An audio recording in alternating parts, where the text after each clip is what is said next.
تنجيكم من عذاب أليم تؤمنون بالله ورسوله وتجاهدون في سبيل الله بأموالكم وأنفسكم وقال الله تعالى وأنفقوا مما رزقناكم من قبل أن يأتي أحدكم الموت فيقول رب لولا أخرتني إلى أجل قريب فأصدق وأكن من الصالحين صدق الله العظيم.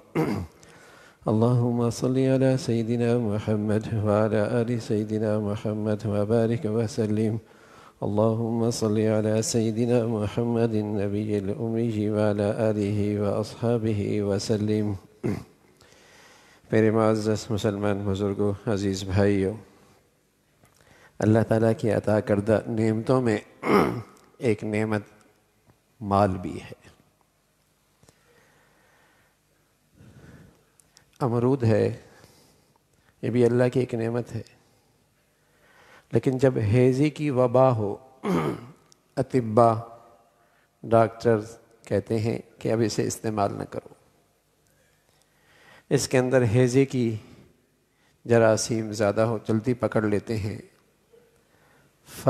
فضا خراب ہے، وبا آئی ہوئی ہے، اس موسم میں اس کے استعمال میں احتیاط کرو.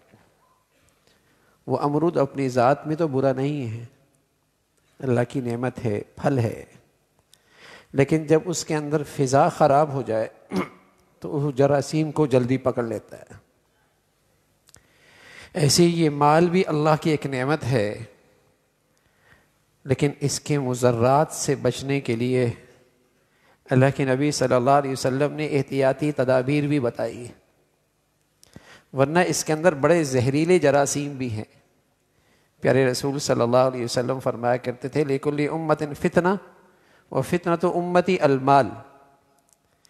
ہر امت کا کوئی خاص فتنہ ہوتا ہے جس میں وہ مبتلا ہو جاتی ہے، اور میری امت کا سب سے بڑا فتنہ مال ہے. اور یہ کوئی ایسی بات نہیں، مشاہدہ ہے. مال بڑھتا ہے تو غفلت بھی بڑھتی ہے، مال کے اضافے سے گناہ بھی موٹے ہو جاتے ہیں. مال کیا بڑا ہے، اللہ کے گھر سے ہی دور ہو گیا. مال بڑھتا چلا گیا،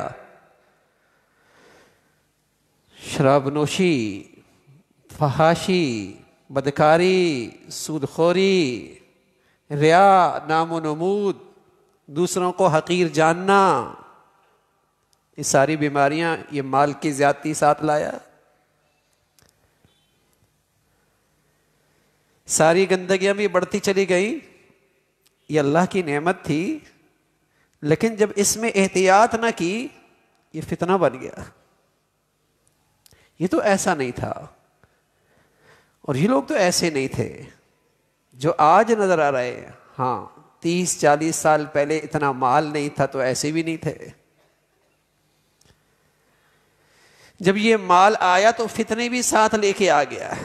یہ اپنی اوقات ہی بھول گیا، اپنی اصلیت ہی بھول گیا کہ یہ بھی کسی کا عطا کردہ ہے، اس کا بھی کوئی حق ہے.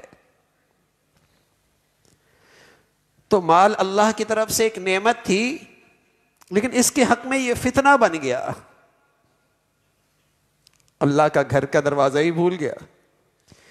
دنیاوی لحاظ سے ذرا سی حیثیت کیا بن گئی، اللہ کے گھر میں آنا اپنی شان کے خلاف، اللہ کے سامنے سربستہ کھڑا ہونا اپنے لیے اپنی شان کے خلاف. اللہ کے گھر میں حاضری،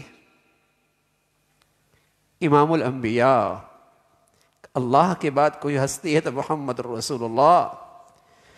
آپ کی زندگی کا کوئی ایک دن بھی ایسا نہیں ملتا کہ آپ اللہ کے گھر میں نہ آئے ہو. وہاں تو اسٹیٹس ہی یہی تھا، عزت کا معیار ہی یہی تھا کہ جو جتنا مسلمانوں میں معزز اور شریف ہے اللہ کے گھر میں اتنا ہی آگے ہے. وہاں تو اسٹیٹس ہی یہی تھا. لیکن یہ مال فتنہ بنا، اللہ سے درس کے در سے دور ہوا، اللہ کے کلام سے دور ہوا. اللہ کی فرما برداری سے دور ہوا، گناہوں کی زندگیوں میں بڑھتا چلا گیا، مال آیا، نہیں تھا تو یہ گناہ بھی نہیں تھے، یہ رسم و رواج بھی نہیں تھے، مال کی اہمیت بڑھ گئی، اور یہ مال کی اہمیت اتنی بڑی کہ اس پر عزت بھی قربان، اس پر دین بھی قربان، اس پر آبرو بھی قربان، اس پر ایمان بھی قربان۔ مال فتنہ، رسول اللہ صلی اللہ علیہ وسلم نے اپنی امت کی خیرخواہی میں بتایا، یہ مال لکل امت فتنہ وفی امتی المال۔ رشتے ناتی بھی گئے، رشتہ داریاں بھی گئیں، خونے رشتے بھی دشمن بن گئے، مال آیا نا۔ کوئی دین کی وجہ سے لڑ رہا، آج بھائی بھائی سے، بہن بھائی سے رشتہ جو ٹوٹ رہا ہے، اس لیے کہ تمہارے اخلاق بہت اچھے ہیں، اس لیے کہ تمہارے اندر تقوی بہت ہے، اس لیے کہ تم راتوں کو اٹھتے ہو، مال کی ریس ہے نا۔ ایک دوسرے کو مال کا دیکھتا بڑھتا یہ اچھا نہیں لگتا، اس سے حسد بڑھتا ہے نا، اس سے کینہ بڑھتا ہے، اس سے بغض بڑھتا ہے، وبال بن رہا ہے۔ کہاں یہ مال اللہ کا فضل، کہاں اللہ کی یہ نعمت، اور کہاں یہ فتنہ، مصیبت بن گئی ہے، مصیبت بن گئی ہے۔ سالہ سال پہلے یہ نہیں تھا تو رشتوں میں محبت بھی بہت تھی، خوف خدا بھی ہوتا تھا، انسانیت کے اخلاق بھی تھے، کچھ قدریں بھی موجود تھیں، مال بڑھتا چلا گیا تو یہ مال فتنہ بھی بنتا ہے۔ سچے رسول صلی اللہ علیہ وسلم نے بتایا مال فتنہ ہے، لیکن اس کا علاج، اگر اس کے علاج کے ساتھ اور اس کی پرہیز کے ساتھ اس مال کو استعمال کیا جائے تو آدمی اس مال کے زہریلے اثرات سے محفوظ رہتا ہے۔ حضور علیہ الصلوۃ والسلام کے پیارے صحابی جو آپ علیہ الصلوۃ والسلام کے داماد بھی ہیں، ان کا نام کے ساتھ لقب تھا غنی، مال والا۔ مال اپنی ذات میں برا نہیں، غنی۔ عبد الرحمن بن عوف رضی اللہ تعالیٰ عنہ، گرمیوں میں شام سے جب تجارتی مال آتا تو اونٹوں کی لمبی قطار، سردیوں میں یمن سے مال آتا حد نظر تک آپ کا تجارتی سامان، ان کے حق میں مال اللہ کا فضل، اللہ کی نعمت۔ کیوں؟ وہ مال کو اللہ کے لیے، اللہ کی امانت سمجھتے تھے، اس میں اپنی ہر جائز ناجائز خواہشات نہیں، جس کی کبھی فرض ختم ہی نہیں ہوتی، پھر وہ فرض ختم ہی نہیں ہوتی، پھر یہ مال پورا ہی نہیں ہوتا۔ وہ اس مال کو اپنی آخرت سنوارنے کے لیے، اپنے دین کی حفاظت کے لیے، اللہ کا دین دنیا میں غالب ہو جائے، خوش نصیب لوگ تھے۔ دنیا میں دو قسم کے لوگ اتنے خوش نصیب ہیں، رسول اللہ صلی اللہ علیہ وسلم فرمایا کرتے تھے اگر کسی پہ رشک کرنا ہے تو ان دو طبقوں پہ رشک کرو، یہ بڑے خوش نصیب ہے۔ رسول اللہ صلی اللہ علیہ وسلم فرمانے لگے اگر رشک کرنا ہے اس دنیا میں تو ان دو طبقوں پہ رشک کرو، ایک وہ خوش نصیب جس کی زندگی اور صلاحیتیں اللہ کے دین پہ لگتی ہیں، دوسرا وہ خوش نصیب جس کی دولت اللہ کے دین پہ لگتی ہے۔ فرمایا ان پہ رشک کرو کہ کاش کہ ہم بھی ایسے ہوتے۔ یہ دنیا میں جہاں کہیں بھی آپ کو دین کی بہار ملتی ہے، وہاں کچھ زندگیاں لگی ہوتی ہیں اور کچھ سخیوں کی دولت لگی ہوتی ہے۔ یہ دنیا میں جب بھی دین کی بہار آپ کو ملتی ہے، اس کے پیچھے کچھ خوش نصیب زندگیاں لگتی ہیں، کہیں سخیوں کی دولت لگی ہوتی ہے۔ زکوٰۃ نہیں میاں، زکوٰۃ تو فریضہ ہے، زکوٰۃ نہیں۔ وہ تو فرض ہے۔ رسول اللہ صلی اللہ علیہ وسلم فرمایا کرتے تھے جو نماز پڑھتا ہو اور زکوٰۃ نہ دیتا ہو اس کی نماز بھی اجر و ثواب سے خالی، اس کی نماز بھی فریضہ ادا ہو گیا، اجر و ثواب کوئی نہیں۔ جیسے آدمی کے جسم میں کوئی وٹامنس کم ہو، کھانا کھا رہا ہے، کیا کہتے ہیں، فائدہ نہیں ہوا کھانا کھانے کا، اندر کمزوری ایسی پیدا ہو گئی کہ کھانے کے باوجود بھی فائدہ نہیں ہوا۔ زکوٰۃ ادا نہیں کر رہا، نماز پڑھ رہا ہے، فرمایا اس نماز کا بھی ثواب کوئی نہیں، اس نماز کا بھی ثواب کوئی نہیں، وہ تو فریضہ ہے۔ رسول اللہ صلی اللہ علیہ وسلم نے اسلام کے بنیادی ارکان میں جہاں نماز بتائی، روزہ بتایا، حج بتایا، وہاں زکوٰۃ بتائی، وہ تو فریضہ ہے۔ اللہ کے راستے میں خرچ کرنا اس امت کا مزاج تھا، یہ امت مزاجن سخی تھی۔ رسول اللہ صلی اللہ علیہ وسلم فرمایا کرتے تھے خصلتان لا تجتمعان فی مومن، دو عادتیں ایمان والے میں کبھی جمع نہیں ہو سکتی، البخل وسوء الخلق، کہ مومن ہو اور بخیل ہو، مومن ہو اور اس کے اخلاق برے ہوں، یہ مومن کی شان نہیں ہے۔ اگر مومن ہے اور بخیل ہے اسے اپنی ایمان کی فکر کرنی چاہیے، اور اگر مومن ہے اور بد اخلاق ہے اسے اپنے ایمان پہ غور کرنا چاہیے، ہے بھی یا نہیں۔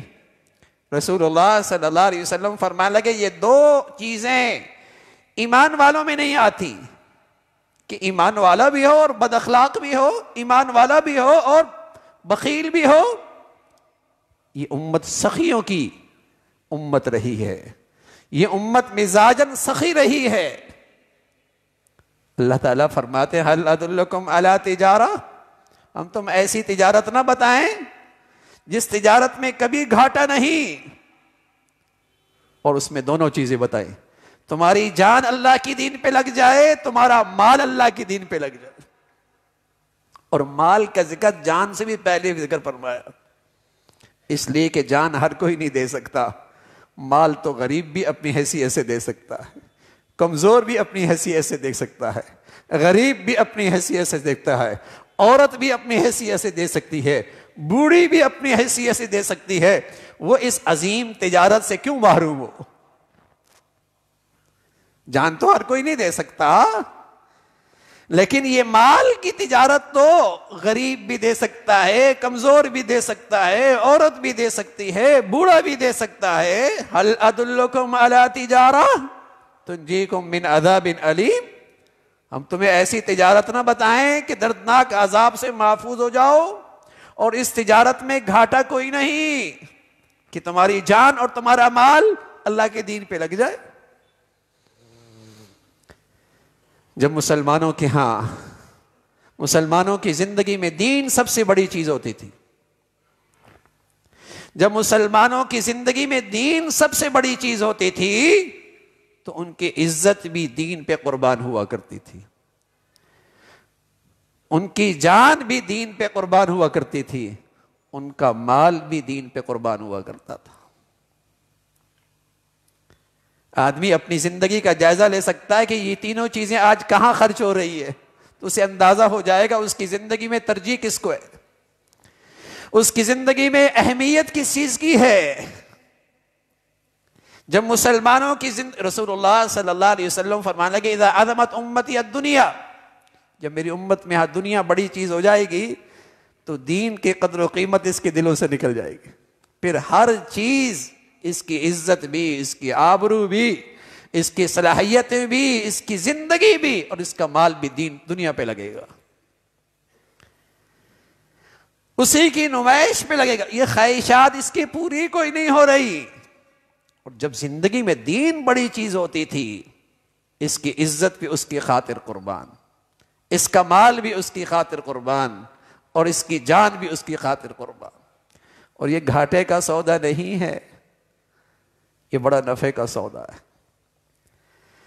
اللہ تعالیٰ فرما رہا ہے یہ بڑے نفع کا سودا ہے، شاید یہ غیب میں ہے نفع، تمہیں آج نظر نہیں آ رہا، ہر آدمی کو آنکھوں سے نظر نہیں آتا۔ فرما کر لو ایسا اس سے پہلے کہ یہ سفر آ جائے، اور پھر تم کہو لولا اخرتنی الی اجل قریب فاصدق، اللہ تھوڑی سی مہلت دے دے، زندگی کی کچھ فرصت مل جائے، یہ موت کے گھڑی کچھ لیٹ ہو جائے، فاصدق، بڑا خرچ کر دوں گا، واکن من الصالحین، بڑا نیک بن جاؤں گا۔ یہ حسرت کرے گا، یہ افسوس ہوگا جب بتانے والے کی بات پہ یقین نہیں، جب اللہ اور اللہ کے رسول کی باتوں پہ یقین نہیں، تو پھر اسے یقین موت پر ہی آئے گا۔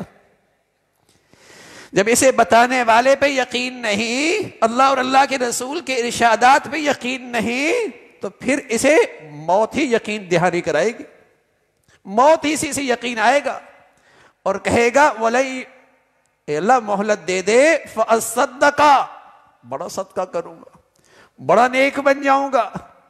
اللہ کریم کہہ رہے وَلَن يُؤَخِّرَ اللَّهُ نَفْسًا إِذَا جَاءَ أَجَلُهَا، جب وہ گھڑی آتی ہے تو پھر مہلت نہیں ملا کرتی۔ وہی خوش نصیب ہوتے ہیں جو اللہ کی دی ہوئی اس نعمت سے اپنی آخرت بناتے ہیں۔ ان کی یہ دولت اللہ کے دین کے حفاظت کے لیے، اللہ کے دین کے اشاعت کے لیے، اللہ کی رضا حاصل کرنے کے لیے اور اپنی آخرت سنوارنے کے لیے دولت لگتی ہے، ورنہ تو بھائی یہ دولت فتنہ بنتی ہے، نہ دنیا میں اس سے سکون ملتا ہے، نہ اس سے آخرت اچھی ہوتی ہے۔ دنیا میں اس دولت کا چوکیدار رہتا ہے اور دنیا سے رخصت ہو جاتا ہے۔ رسول اللہ صلی اللہ علیہ وسلم فرمایا کرتے تھے، آدمی کہتا ہے میرا مال میرا مال، ارے تیرا مال وہی ہے جو تم نے پہن کر پرانا کر لیا، کھا کے ختم کر دیا، اللہ کے خزانوں میں جمع کر کے اپنے لیے محفوظ کر لیا، باقی تو کسی اور کا ہے، تیرے جاتے ہی وہ سب اس پہ جھپٹ پڑیں گے، اور ایسوں کے ہاتھ میں بھی چلا جائے گا جسے زندگی میں دیکھنا بھی نہیں چاہتا تھا، چلا جاتا ہے۔ اپنی زندگی میں کچھ کر لے، اپنے بچوں کو بھی دے، اور ورثاء کو بھی حق دے، اور اللہ کا بھی حق نکال، اور آخرت کی بھی اپنی اس سے سنوار، تاکہ یہ مال تیرے لیے بھی نعمت بنے، تیری اولاد کے لیے بھی نعمت اور اللہ کا فضل بنے، ان کے حق میں بھی یہ اللہ کی طرف سے انعام ہو، تیرے حق میں بھی اللہ کی طرف سے یہ نعمت ہو۔ میرے عزیزو، اللہ تعالیٰ اس مال کی نعمت میں اپنے فرائض اور اپنی احکامات اور اپنی رضا والی زندگی نصیب فرمائے۔ وآخر دعوانا ان الحمد للہ رب العالمین۔